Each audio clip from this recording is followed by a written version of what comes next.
Fairy Knight Gawain, also known as Tamlin Gawain, true name is Barghest, the name of a black dog said to foreshadow the death of somebody when they make an appearance. A core facet of her character is that she has many lovers that she ends up eating because she needs them to become stronger as the reincarnation of a calamity that Morgan tried to avert so that Fae Britain wasn't destroyed. She is Morgan's most loyal knight, who in fact cares about the people of Fae Britain unlike her queen, sometimes even doing things that will get her in trouble because she feels it's the right thing to do. It is said that she was the first named knight by Morgan, but that's actually not true because Morgan actually erased her memory to avoid time paradoxes in the past where she named Mash Galahad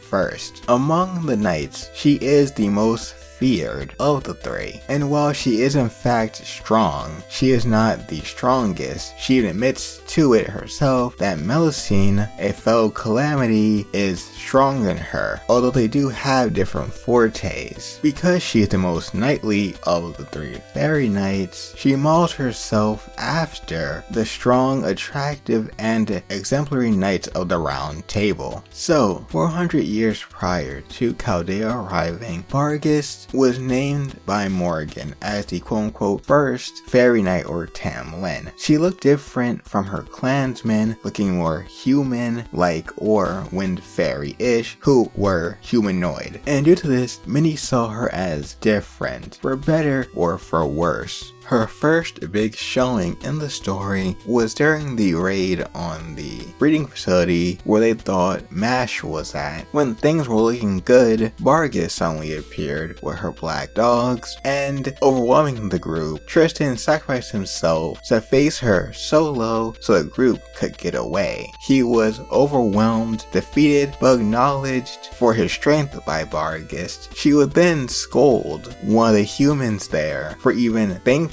about escaping even though he didn't, and turned him into a black dog, which is not something she does a lot. During the attack on Sheffield, Barghest was there with the other fairy knights on the queen's orders. She was commanding some of the troops when she was hit by the black barrel that Bogart was using. Now this didn't do any major damage to her, just a few scratches and scuffs here and there, but nothing she had to worry about. She even said this compares nothing to what the queen could do. Later on, she was tasked with escorting the Child of Prophecy and Chaldea to Camelot to meet Morgan after they defeated the Calamity in Norwich. As a warning and show of Morgan's force, Barghest was sent out to burn down Oberon's territory, the Welsh Forest, also because it had bugs there, and bugs are considered weak, dumb, on top of the fact that Morgan just hates them in general. This place having served as the group's home base for a short while. Seeing the burning forest set off Castoria's PTSD for what happened to her village of Tentacle, even though it wasn't the most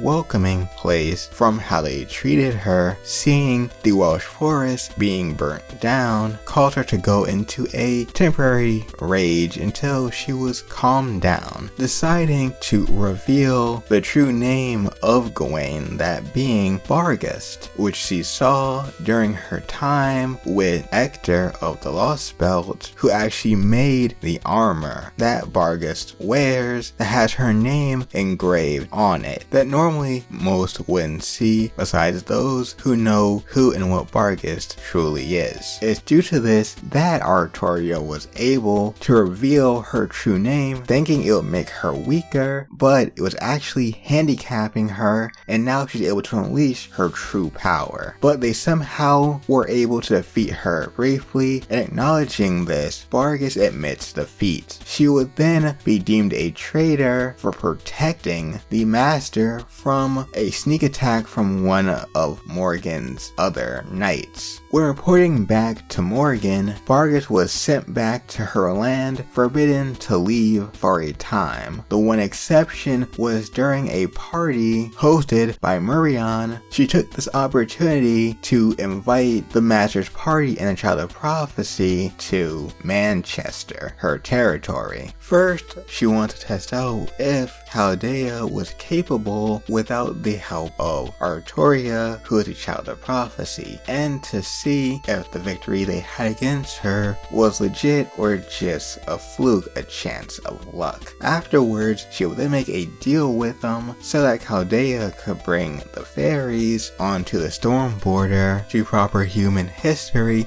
if things went downhill, and she would help them on the assault against Camelot. When the assault happened, she would immediately switch sides to Chaldea and the rebel army, changing the whole tide of the battlefield. Accepting that for punishment, we put on her as a turncoat for whoever was running the new regime of the Lost Belt. Now, even though Morgan did the best she could to stop Barghest from becoming the Black Dog, she was only delaying the inevitable, because Barghest almost changed when she fell into grief after eating her latest lover, Adonis, who on the contrary is actually weak and sickly, which is one of Barghest's motivations for trying to be an ideal knight and protecting people. That was until Oberon sealed away her memory before she could transform, because the time wasn't right yet, making her think Adonis was still alive when she went into his room, but he wasn't, and everyone but her could see that. But as the Lost Belt was collapsing and the fairies were imitating her, those memories would come back and she would start to change, realizing that in the fairies' current state, they could not go to proper human history. Finally becoming what she was meant to be, a calamity, the Black Dog, she was confronted by Chaldea. Mash said that Barghest in this form is actually weaker than her human form, and she even compares Black Dog Barghest size-wise to